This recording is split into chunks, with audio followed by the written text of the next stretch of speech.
Hello friends, जैसे कि आप सभी जानते हैं कि हम अपने इस YouTube चैनल पर आपके लिए मोटिवेशनल वीडियोस लेकर आते हैं जिसमें मोटिवेशनल बातें होती हैं और साथ ही उसमें आपको डिफरेंट तरीके से बताया जाता है कि किस तरह से आप अपनी लाइफ को बहुत ही पॉजिटिव बना सकते हैं और पॉजिटिव बनाने के साथ साथ सक्सेस कैसे ले सकते हैं। उसी श्रृंखला में आज मैं आपको एक बहुत ही अद्भुत व्यक्तित्व से मिलाने जा रही हूँ।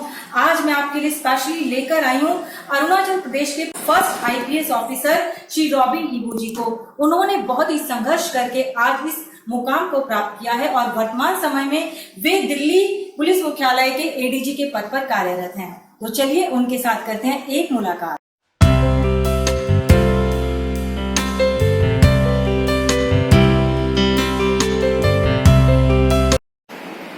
सर, आपका हमारे YouTube चैनल पर हार्दिक स्वागत है।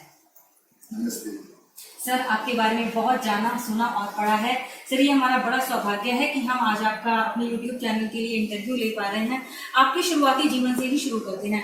सर, सबसे पहले तो आप अपने जन्म के बारे में बताइए कि आपका जन्म कहाँ हुआ और अपनी शिक्षा के बारे में हमें बताएं। मेरा जन्म एक गांव का नाम है होम विलेज गांव जो लोअर सुबनसिरी में अरुणाचल प्रदेश में, जहाँ पे जो ना अभी तो बहुत ही चाइना बॉर्डर का दूर दराज गाँव है। उसमें हुआ ना पानी ना बिजली ना सड़क, और वही जन्म लेके मेरे माँ पिताजी खेती करते थे, जंगल जाते थे। जो भी उस गांव के बाहर में एक महात्मा गांधी आश्रम, जो असम से एक गांधीवादी जो एक लेडी नाम जिसका नाम दोनों पहले होगा, उन्होंने असम से वहीं से आके मेरे गांव में उन्होंने अपना आश्रम खोली। वहाँ में हमें पढ़ाया लिखाया, अकेली थी, सब कुछ आश्रम भी थी, स्कूल भी थी और सब कुछ वहीं पे सिखाया गया था। तो ऐसा करके अपना जिंदगी में शुरू किया। अच्छा, तो सर वहाँ पर कोई स्कूल नहीं था, सिर्फ आश्रम सेवा समिति थी? शुरू में उसमें कोई स्कूल नहीं था, बाद में वो गाँव स्कूल LP स्कूल में लग गया था, वो तो बाद में आया। लेकिन शुरू में वही एक ही स्कूल था जहाँ से हम लोग वो कोई साधन नहीं था, वही एक ही स्कूल था। अच्छा, वो जो आश्रम था वही जहाँ पर गांधी जी की शिक्षा दी जाती है। बिल्कुल। तो सर फिर वो वहाँ तक आपने कौन सी कक्षा तक पढ़ाई की? वहाँ तो मैंने अपना LKG से लेकर क्लास 8 तक ही वहीं पे पढ़ा। अच्छा, 8वीं कक्षा आपने वहीं से पास की। फिर उसके बाद सर? उसके बाद में मैं अपना वही जीरो हायर सेकेंडरी स्कूल मेरे गाँव से डिस्ट्रिक्ट हेडक्वार्टर है। अच्छा। वहाँ बीच में पढ़ने गए और बीच में 2 वर्ष को असम में भी हमने पढ़ने गया था। लेकिन उसमें फिर असम में भी फिर असम एजुकेशन हो गया, फिर मुझे वापस आना। अच्छा। फिर वही वापस नहीं चला। अच्छा। तो आप कैसे जाते थे? पैदल से जाते थे मैडम। उसमें तो रास्ता भी नहीं था, उस समय में बिजली भी नहीं था, तो बस अपने किताब पकड़ करके 8-10 किलोमीटर जंगल में था। और बहुत ही ऐसा हादसा हुआ, जब आते जाते थे अंधेरा हो जाते थे। एक बार तो जब घर वापस आ रहा था, सांप को पलों में पैर रख दिया था। तो इस तरह का बहुत ही मेहनत किया, मुश्किलें सा, और बस यही देखते रही। जो उस आश्रम में जो गांधीवादी जो दोनों भाइयों ने बताया कि आगे क्या करना है, देश प्रेम के बारे में, नेताजी लाल बहादुर शास्त्री और भी बहुत बारे में बताते हमें, मतलब एक जिंदगी में एक जीने के उम्मीद थी। अच्छा। तो उस उम्मीद जिन्होंने जो हमें संस्कार दिया है, उसी जो उम्मीद से ही मेहनत से काम करने का, ईमानदारी से काम करने का, देश सेवा, तब ये मन में जागरूकता उस समय से ही मेरा दिमाग में भर दिया गया। तो आज मैं जो कुछ भी हूँ, मेरा कहते हैं ना जो है ना, जो जड़, वो जड़ जो है ना, वो गांधी कस्तूरबा आश्रम कॉम्प्लेक्स। अच्छा, बहुत ही अच्छी बात। सर, जैसे कि आप गांधी जी से बेहद प्रभावित हैं और जैसे आपने बहुत ज्यादा संघर्षों का सामना किया, तो ये जो IPS बनने का स्वप्न था, ये शुरू से ही आपके अंदर था? आपको लगता था, जैसे आप कह रहे हैं कि वहाँ पे स्कूल भी नहीं था, बिजली पानी कुछ नहीं था, तो आपको उस समय लगता था कि आप एक बहुत अच्छे मुकाम पर पहुँच पाएंगे? देखो, जब हम बचपन में जब गांधी आश्रम में जब पढ़ते थे, हम IAS IPS के बारे में तो नहीं मालूम था, तो बाद में पता चला। लेकिन एक बात बिल्कुल ये था कि अगर जिंदगी में तो मेहनत करेंगे तो तुम आगे बढ़ सकता है। बिल्कुल। तो वो मेहनत कब होगा जब तुम अपना रेगुलर क्लास जाएंगे, स्टूडेंट करेंगे। हाँ जी। तो ये जो आईएएस आईपीएस वो तो बाद में आया, जब हम हाई स्कूल में पहुंचा तो लोग डीएम को देखा, एसएसपी को देखा, तो सारा चीज फिर बाद में पता चला। मैंने पढ़ के फिर मैंने अपना, और मैं स्टेट में 2nd रैंक में आया था। अच्छा, पढ़ाई में 12th में दिल्ली में सेल्फ स्टीफन में मुझे एडमिशन मिल सकता था क्योंकि मेरा रैंक बहुत अच्छा था मार्क पर, लेकिन पैसा नहीं था। तो हम अपना वही लोकल कॉलेज जिसका नाम है जवाहरलाल नेहरू कॉलेज पासीघाट ईस्ट सियांग, उसी जिले में मैंने अपना ग्रेजुएशन किया अरुणाचल प्रदेश में। फिर वहाँ ग्रेजुएशन करने के बाद में फिर मैं अपना जेएनयू में आया, दिल्ली यूनिवर्सिटी में कुछ महीना रहे, फिर जेएनयू में चले गए। जेएनयू में अपना वहीं से पोस्ट ग्रेजुएट थी। अच्छा, जैसे आप दिल्ली आए तो दिल्ली आने के बाद जैसे कि हम सभी अपने देश में आज भी देखते हैं कि जो एनईआर के लोग होते हैं उनको बड़ा अलग तरीके से ट्रीट करते हैं, तो क्या आपको सामना करना पड़ा? बहुत ही सामना करना पड़ा, क्योंकि मैं तो कभी कभी लगता है कि मैं दिल में हिंदुस्तान हूँ, लेकिन मेरा जो चेहरा है, मेरा जो है ना अलग जो लुक्स है, जो दिखता है, कभी कभी हाँ मैं इसको सब मैं दिल्ली वालों को या सब बाकी हिंदुस्तान को दोष नहीं दूंगा, क्योंकि उन्हें ये नहीं मालूम है कि हिंदुस्तान इतना बड़ा है। हम जैसे भी है, पगड़ी पहनने वाला पंजाबी भी है, ताओजी भी है, वो पहनते हैं, लुंगी पहन के बना काम तमिलनाडु वाले भी हैं। तो मुझे बहुत ही ऐसे जो है ना कहते हैं कि रेशियल डिस्क्रिमिनेशन जी मुझे अलग से जो ट्रीट करता है। जैसा मैं आपको एक बताता हूँ, जब मैं ट्रेन में जाते थे, जब मैं S4 सीट नंबर 17 जो गुवाहाटी से जब हम आए, मुझे वहाँ यहाँ का रहने वाले जो आर्मी में था, फौज में था, उन लोग आया और कहा कि बहादुर तुम यहाँ नहीं उधर बैठो। मेरा सामान को निकाल लिया, बाथरूम के सामने में रख दिया। जब मैंने बताया कि मेरे पास टिकट है, सुना नहीं। जहाँ फौज आता वहाँ कोई तो क्या टीटी भी देखने नहीं आते। सारी रात मैंने बताया, मैं किसी ने नहीं सुना। दिल में बहुत ही नाराज, नफरत, बहुत कुछ दिल में भावना आया है, लेकिन कहीं ना कहीं उस भावना को मैंने रोक सका। और मैं जैसा मुझे आश्रम ने बताया, सिखाया कि जिंदगी में ईद का जवाब पत्थर से नहीं, अगर तुम किसी को अगर जिंदगी में बदलाव ले आना है तो खुद पहले बदलाव, उसके बाद में बदलाव। तो जो भी वो बचपना था, मतलब क्लास 12 पास करके इतना मेच्योरिटी नहीं था, फिर भी उस दौरान जो बापू का जो आश्रम में सिखाया गया, वो जो संस्कार जो है वो करा के उस रात को मैं रोते हुए उस बहुत ही मुश्किल घड़ी जो है ना वहां से मुगल सराय से लेकर दिल्ली तक पहुंचा, वो अपने मेरे सीट को ले लिया। मैंने तो बीच में भी सोचा मैं उनको भी मारूं, बदला लूं, ये करूं वो करूं, लेकिन नहीं हुआ। ये 1 नंबर। 2 नंबर, जब भी हम करोल बाग में या कभी हम जो है ना चांदनी चौक में जाते, लोग बोलते हैं कि अरे सोचते थे कि हम विदेश वाला है, विदेशी जापान है, चीना है, चाइना है। मेरा जो है ना वो लोग सोचते कि हम हिंदी बोलने भी नहीं आता है, तो अलग सा इल ट्रीटमेंट कहता है ना, आपको भाव भी नहीं देगा। अंग्रेजी ब्रोकन इंग्लिश में बनियान जो दुकान वाला है वो बात करेंगे, और जितना भी कपड़ा का दाम होता उसको डबल कर देता था। रिक्शा वाला हमसे ज्यादा पैसा ले लेता था। कोर्स वाला आते थे, बोलते हैं चाय टी करके ले लेते थे। तो मतलब मुझे महसूस हुआ यार हम अपना देश में, हमें सुनते थे अपना गांधी आश्रम है, अब तुम्हारा देश है, ये है वो है, लेकिन हमें तो यहाँ मतलब इस तरह से लगता है कि मैं अपना इस देश का नहीं है। लेकिन दिल में बहुत दर्द हुआ, लेकिन मैंने फिर दर्द होने के साथ साथ मुझे बहुत जलील हुआ, और भी बहुत कहानियां मिले थे। तो लेकिन एक बार यह आया कि ये मैं सोचा कि ये क्यों ऐसा मुझे इस तरह से मेरे साथ बर्ताव कर रहा है। तब मैं महसूस किया कि यार जो अपना जो दुकान वाले हैं, जो ऑटो रिक्शा वाले या और भी जो लैंडलॉर्ड है, ये तो इतना पढ़ा लिखा नहीं है। 1 नंबर। बिल्कुल। 2 नंबर तो बाकी हिंदुस्तान में घुमाए नहीं। तो मैंने सोचा नहीं, जिसको ये नहीं पता है कि हिंदुस्तान क्या है, हमारा अरुणाचल कहाँ है, कश्मीर कहाँ है, कन्याकुमारी कहाँ है, उसे हम नाराज करके क्या करें। तो मैंने क्या सोचा, कोई बात नहीं, हमेशा पॉजिटिव वे में हर चीज को मैं सोचता हूँ, चाहे जितना मुसीबत आए। ये हमने उस गांधीवादी उसे हम सिखाया। तब मैंने क्या कहा, अगला बार जब मुझे 2-3 बार ऐसा जलील हुआ, तब मैं हिंदुस्तान का नक्शा को लेके चलते थे। उस नक्शा को लेके चल करके मैं क्या करता था, जब भी मुझे रिक्शा बता के आता हम क्यों हिंदी बोलना, तो बिल्कुल हम उस समय से, अभी तो अच्छा से हम बोल पाते हैं, उस समय में भी हम हिंदी तो बोल पाते हैं। तो बोलता है कि हम हिंदी जो बोल रहे होंगे, तो बोलता अरे ये तो बोलते हिंदी भी बोल सकता था, मैंने बोला देखो काका ये देखो, आप देखा है ना, ये नेपाल अरुणाचल ये है।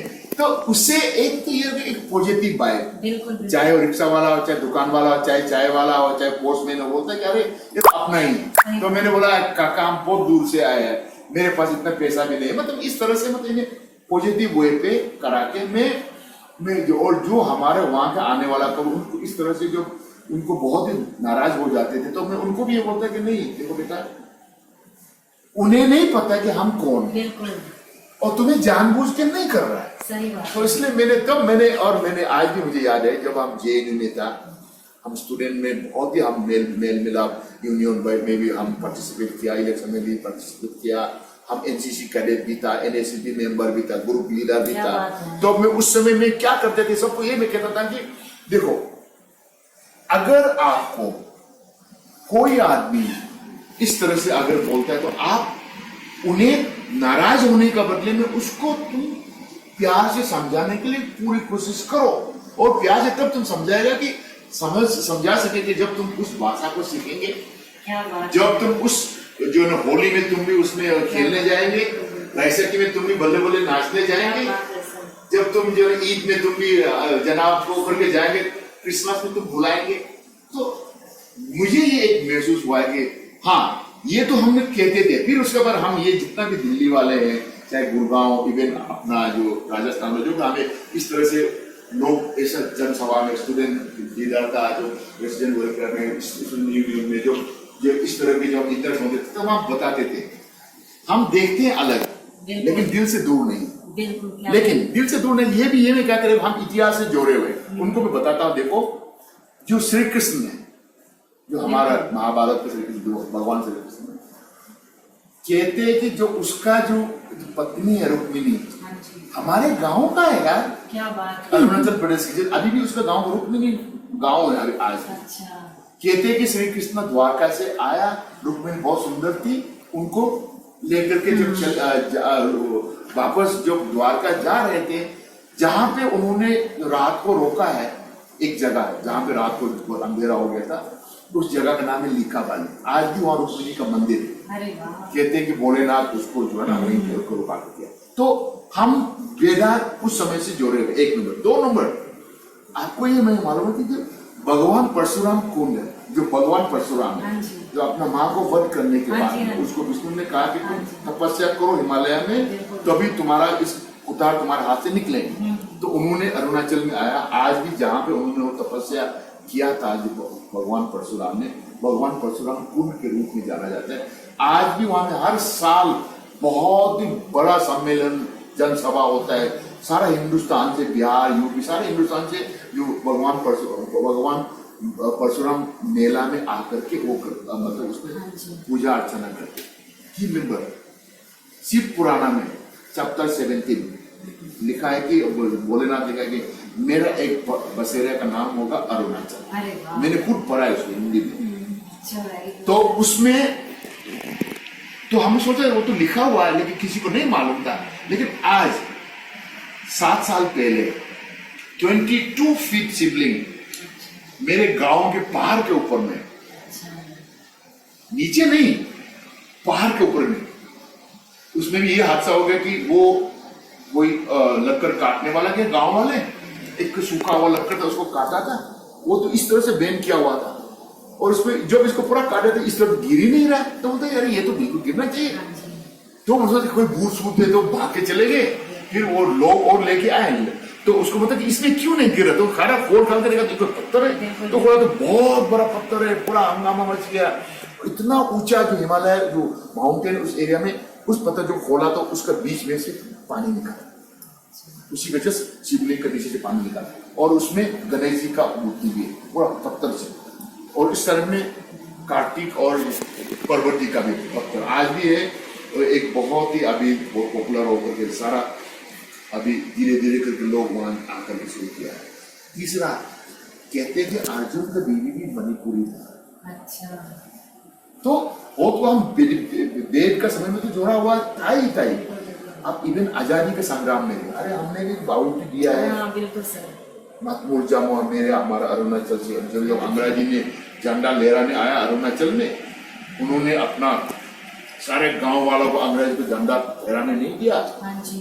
कैप्टन ग्रेगोर्सन को पूरा अटैक किया, ये किया वो किया, पूरा गांव वाला उनके खिलाफ बन गया। बाद में उसको लेकर के काला पानी में ले गया, उसको सजाए मौत दे दिया, वो अलग बात है।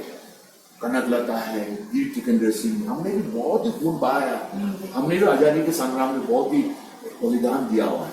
तो कौन कहता है कि हम अलग है? तो इसीलिए हमें सिर्फ ये जरूरी है, देखने वाले आपका जो है, आपको आगे हिंदुस्तान को जोड़ना था। हम एक बगीचा की तरह है, लाल पीला नीला, हम जैसे आप जैसे, वो जो पगड़ी पहनने वाला पंजाबी जैसे। तो इस दूरी को फासला बहुत दर्द होता है, जैसा नीरज कन्या को मार दिया लाजपत नगर में, और भी बहुत ऐसा हादसा हुआ है। तो मैं ये कहा, अभी तो सरकार बहुत कदम उठा रहे हैं उसको, हमारा वहाँ के इतिहास को जोड़ने के लिए एनसीईआरटी में लगा रहे हैं, सीबीएस में डाल रहे हैं। अभी भी हमें एचआरडी ने सबसे नोटिस वालों से भी मांगा है कि आप कैसे इस हिस्ट्री में डालें। आप तो बहुत अभी रास्ता भी बन रहे हैं, कम्युनिकेशन भी हो रहे हैं, लोग आ रहे हैं। अब नई एक मिसाल हूँ, उस गांव से लेकर आज राष्ट्रपति भवन में भी सेवा किया, आज मैं दिल्ली पुलिस इस देश का राजधानी के द्वारपाल का दफ्तर में मैं इतना बड़ा ऊंची पद पर मैं बैठा हुआ हूँ। सर, एक तरह से आपने हमारे दर्शकों के सामने एकता की एक अनुपम मिसाल प्रस्तुत की है, और जो हमारे दर्शक इसको आपके इस साक्षात्कार को देख रहे होंगे तो उन्हें भी बहुत अच्छा लगेगा, और साथ ही अरुणाचल प्रदेश से वो और ज्यादा गहराई से जुड़ जाएंगे। आपका जीवन सर बहुत ज्यादा संघर्षमय रहा, और संघर्ष को पार करने के बाद आज आपने बहुत ही अच्छे पद को प्राप्त किया है। तो सर, आपकी नजरों में जो सक्सेस है वो क्या है? देखो, हम तो उस परिवार से हम आया है जहां पे, जैसा मैंने शुरू में बताया, कुछ भी नहीं था। अगर जिंदगी में आगे बढ़ना है तो मेरा ये मानना है, एक तो कि मेहनत, हाँ जी, मेहनत तो करना है, बिल्कुल। उसके साथ साथ तुम्हें ये भी मालूम तुम कहाँ जाना चाहते हैं। बिल्कुल। तो एक तो कि जो हाँ मेहनत किया, तकलीफ सा, मेरा सिर्फ यही था कि मैं अपने माँ पिताजी को मेहनत करते हुए देखा, जंगल से लकड़ ले आते हुए, खेत में जाते हुए, ये कितना मेहनत से अपना रोजी रोटी कमा के खिलाते थे। तो मेरे लिए गांधीवादी वाला वो तो है ही है मेरे गुरु, लेकिन मेरे माँ पिताजी का जो आदर्श है, दिन रात मेहनत करके हमें पढ़ाया लिखाया। और मैं आज भी याद है जब मुझे जेएनयू में आया, जैसा, इसलिए मैं आपको ये बता रहा हूँ, इतना मेहनत से मुझे 2000 पैसा, और मुझे मालूम है मेरे पिताजी ने कितना मेहनत से 2000 पैसा, उस समय बहुत बड़ा रकम होता है, मेरे लिए 1 साल का होता है, कैसे मेहनत करके उनको हम दिए थे। तो एक तो है कि आप डिग्निटी ऑफ लेबर, आपको ये जानना पड़ेगा, चाहे हर कोई बड़ा खाना में जन्म नहीं लेता, किसी को अगर आगे बढ़ना है, जैसे अभी आपने पूछा, तो एक तो ये है कि अगर आपका तुम्हारा दिल में एक उमंग होना है, सपना होना है, और उसके लिए आप मेहनत के लिए आप अभी हर चीज को छोड़ना है। मैं ये इस बात को हमेशा बोलता, देखो आपने इतिहास में सुना होगा, जो महाभारत में अर्जुन ने जो वो तीर सीख रहा था, उन्होंने सब बाकी ने बोला ये दाल देख रहा है, पहाड़ देख, लेकिन अर्जुन ने सिर्फ उस चिड़िया का आंख देखा। तो उसी तरह से अगर आपको कुछ करना है तो मैं तो अपना एक मिसाल हूँ। एक तो है कि देखो, जब हम वहां कुछ नहीं थे, एक तो है 100% अपना पढ़ाई लिखा है। अरे सुबह में पानी तक नहीं आता था, बर्फ जम जाता था, और इतना ठंड -5-6 पे चले जाते थे, उसमें भी क्योंकि रात को तो अंधेरा बिजली नहीं होता था, जल्दी जागना पड़ता था। जल्दी जाग करके फिर हम पानी ले आके ये करा के अपना, जब नहीं जाग पाता तो पानी से अपना मुंह में जब बर्फ से लिपट करके, ताकि आंख जल्दी खोल जाए। दूसरा, एक दिन भी क्लास मिस नहीं किया। क्या बात है सर? एक दिन भी क्लास मिस नहीं। एक दिन जब तूफान हो रहा था, पूरा बारिश हो रहा था, मुझे तो उसको जानना बहुत पसंद था। गुरु भी बहुत हमको प्यार करती थी। पूरा भीग करके जब स्कूल में पहुंचा, उन्होंने मुझे गले लगाया, बहुत ही उनको आकर्षण किया। तुमने सब कुछ, तूफान बारिश, लेकिन तुमने अपना स्कूल में तुम उसको स्कूल आए थे ध्यान रखो। मेरा कपड़ा खोल दिया, सुखाया, वो अपना वो चादर उधर लिप दिया। तो मुझे आज भी उन्होंने जो मेरे जो फर्स्ट टीचर, मेरा गुरु है, जो दोनों भाई ने कहा कि ऐसा करेगा तो जिंदगी में बहुत आगे बढ़ो। क्या बात है। तो आज शायद उनका आशीर्वाद है। तो तीसरी बार रविवार में देखो, जब छुट्टी होता था लगकर जंगल में 3-4 बार, आज भी मेरा यहाँ घटा है, पिताजी के साथ में माँ के लिए पानी ले आती थी, खाना बनाने में साथ देती थी। और स्कूल का जो समर वेकेशन में हम घर पे नहीं बैठते थे, एक काम फॉरेस्ट डिपार्टमेंट में काम करके जो है ना थोड़ा पैसा कमाते थे। तो ऐसा करके जो ना अपना समय को दूसरा पास जिसका पास सब कुछ है उसको हम नहीं देख रहे। बोले ठीक है, उनके पास है, मेरे पास जो है, मैं आगे में क्या कर सकता हूँ। वही एक भावना पिताजी और माँ ने जो हमेशा सिखाई कि जब तक तुम खुद नहीं करोगे तुम जिंदगी का भाव को नहीं समझेंगे, जिंदगी का मेहनत को आप नहीं समझेंगे। तो वो जो गुण, जो संस्कार जो मेरी माँ और पिताजी ने दिया है, और उस आश्रम में जो दिया है मेहनत करने का, कहते हैं अंग्रेजी में जो ना ये जो विजन, आगे देखने। बिल्कुल। तो जब हम जेएनयू में भी आया, 4 साल में एक बार भी घर नहीं गया।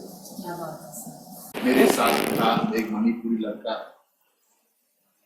निंगथुमजम दोरेंद्र सिंह, उसको हम लोग अपना रूम को 7-8 बकेट पानी लगा के कूल हो जाते, तो उसी में बकेट उसमें लगा के वो रूम कूल में वो अपना जेएनयू में अभी पढ़ाई लिखा करके अपना वो करते। एक बार भी फिल्म देखने नहीं गया 4 साल में दिल्ली में, एक बार भी हम लोग होटल में खाने नहीं गया है।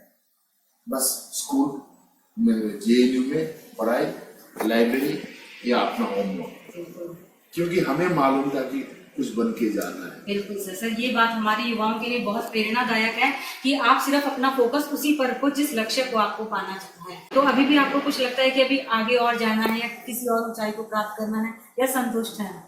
देखो, मेरा तो ये मानना है कि शायद भगवान ने मुझे आशीर्वाद देके अब जो कुछ मैं आईपीएस तो हूँ, इसके सिवा मैं समाज सेवा भी करता हूँ। हेल्पिंग है, मेरा एक एनजीओ भी है जहाँ पे हम गरीब बच्चों के लिए स्कॉलरशिप दिलाते हैं, यूपीएससी के लिए, डॉक्टर इंजीनियरिंग के लिए, अंतिम संस्कार कराते हैं जो गरीब लोग हैं। डेड बॉडी को यहाँ से हम भेज देते हैं, जिसका अनाथ बच्चा है उसके लिए हम स्कॉलरशिप है। जैसा पैंडेमिक में हुआ, जो आदमी छोटे मोटे काम करते हो पहाड़ी से आ करके उनके लिए राशन दिलाते हैं। हमारा ब्लड बैंक हर एक 3 महीने में खून देता है, और वो खून जो है ना उनके लिए देता है कि जो उस हिमालय से यहाँ में जो दिल्ली में जो एनसीआर रीजन में जो काम करते हैं, जब उसको कभी मुसीबत पर जब खून की जरूरत होता है उसको हम खून दे देते हैं। और बाकी इसको और जोड़ करके अभी हम हमारा लीगल टीम भी है, उनको हेल्प करते हैं। तो मेरा ये मानना है कि ये तो जिंदगी एक भगवान का देन है, और मुझे इस देश ने, समाज ने सब कुछ दिया है, तो मुझे भी उन्हें कुछ वापस देना है। तो इसीलिए मैं सिर्फ लेक्चर नहीं देता, मैं अपना जहाँ पे मेरा जो हम अभी तक आईपीएस बना है उसे हम एक लक्कर का घर बनाया था, हमने यूएन में भी काम किया। उस घर को ही, पुरखों का घर को अभी मैंने महात्मा गांधी लाइब्रेरी खोल दिया है चाइना बॉर्डर में। उसमें राष्ट्रपति का ऑफिस से भी बहुत किताब मदद मिला। वो लाइब्रेरी सिर्फ लाइब्रेरी नहीं है, वो युवाओं के लिए कंपटीशन किताब, डॉक्टर के लिए, इंजीनियरिंग के लिए, आईएएस आईपीएस के लिए, फौज में कैसा भर्ती होना है, कैसा आप जो है बैंक में इसमें अटैक करना है। तो हमें जो है पूरा का पूरा वहीं से एएलएस वाला ने भी मटेरियल दिया, आकाश वालों ने भी मटेरियल दिया। और उसमें ये सिर्फ लाइब्रेरी सिर्फ नहीं, वहाँ में एक फोन है कि वहाँ फोन लगता नहीं है, WLL वाला जो है ना, और MTNL वाला, तो जो फौजी जो बॉर्डर में रहते हैं वो वहीं आकर अपना माँ इंतजार करते, मेरे बेटे का कॉल आएगा, तो वो करा के कर लेते थे। पर उसी का बगल में 3 रूम को, और मैं उसी पहाड़ जगह में बहुत ठंड है, और वहां से मेडिकल जाने के लिए आपको 3 घंटा लग जाता है, आने में 3 घंटा, जाने में 2 घंटा, 2 घंटा थोड़ा पहाड़ वाले हैं, तो 5 घंटा तो उस आने जाने में लग जाता है। तो उसमें दवाई का होता नहीं, तो उसी में हमने एक हेल्थ यूनिट भी खोला। अच्छा, क्या बात है। हम यहीं से दवाई बेचता है, और 6 सिग्मा एक कंपनी है, उन्होंने हमें MOU करा के उन्होंने वहाँ में जो है दवाई भी बेचते हैं। और हम भी हर एक महीना में जो वहाँ पहाड़ों में जो जरूरतमंद हो, एक नर्स भी है, तो उसमें सारा करके उसमें रहता है। तो उसमें लाइब्रेरी भी है, कम्युनिटी का मोबाइल फोन का सेंटर भी है, और हेल्थ यूनिट भी है। और हर साल अभी हम उसमें हम लोग हेल्थ कैंप कराते हैं, क्या बात है जो वहाँ का बच्चों के लिए, औरत के लिए।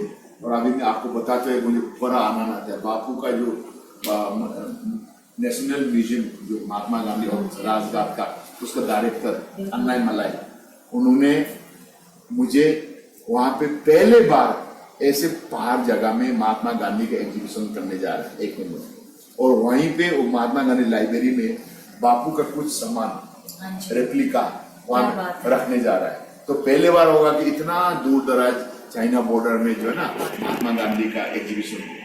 तो ये जो आपने कहा कि आगे क्या है, आगे तो देखो मेरा तो ये मानना है कि जो हमसे हो सकता है हम वापस देंगे। क्या बात है। हम तो कर ही रहे हैं और आगे में भी हम ये हाँ जी, करेंगे। बिल्कुल बिल्कुल। तो सर ये जो आपकी हेल्पिंग हैंड संस्था है, ये सारे काम उसके द्वारा किए जा रहे हैं। हाँ। और इसके जो फाउंडर है वो आप ही हैं। हाँ बिल्कुल। और ये कब बनी थी सर? ये 2015 को स्टार्ट किया, अच्छा। 16 को रजिस्टर हो गया। तो सर धीरे धीरे इसमें और बहुत लोग जुड़ते जा रहे बहुत होंगे, ही। और सर हम भी इससे जुड़ने के इच्छुक रहेंगे, और साथ ही हमारे जो दर्शक इस चैनल को देख रहे हैं डेफिनेटली सर वो इस संस्था से जुड़ना चाहेंगे। अब जैसे कि आप आईपीएस के पद पर हैं, हमारे आजकल बहुत सारे युवा हैं जो आईएएस और आईपीएस को क्रैक करना चाहते हैं। तो एक तो हमें ये बताइए कि जो युवा आईएएस और आईपीएस की तैयारी कर रहे हैं उनको आप क्या संदेश देना चाहेंगे? मैं तो यही कहूंगा कि देखो अभी हिंदुस्तान बदल गया है, दुनिया बदल गया है।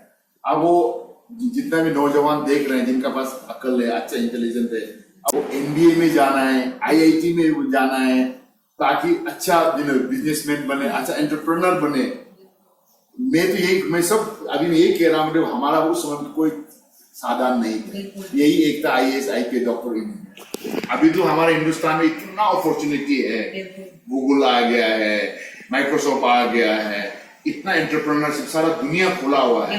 मैं तो यही कहूंगा कि हमारे हिंदुस्तान के जितना जो ब्रिलियंट लड़का लड़कियों को आईएएस दिखने में अच्छा लगता है, बड़ा अफसर, लेकिन इसके पीछे कितना मेहनत किया, कितना पीड़ा सा, कितने रात जागा, कितने दिन तरफ तरफ के हमने पढ़ा, कितने किताब हमने किताब की कीड़ा बन करके पढ़ा है। तो इसका पीछे जो लोग सिर्फ तारा लगाए, ये लगाया, बड़ा हर कोई आईएएस आईपीएस बनना चाहते, खासतौर से जो दूर दराज गांव में रहने वाला। लेकिन मैं आईएएस आईपीएस से पहले, इसलिए मैं इसको बार बार मैं तवज्जो दे रहा हूं कि एक तो है कि अभी अपॉर्चुनिटी बहुत सारा है, तो आईएएस आईपीएस का अलग रोल है, ठीक है। तो जो अच्छा पढ़ने वालों के लिए ये मैं कहूंगा, आप इंजीनियरिंग करो, डॉक्टरेट करो, एमबीए करो, इकोनॉमिक्स पढ़ो, एनवायरमेंटलिस्ट बनो, लेकिन आपको ये मैं कहूंगा कि तुम्हारा दिल में क्या पसंद है वो तुम पहले अपना से आपसे पूछ लो, अपना आपसे जांच पड़ताल कर लो।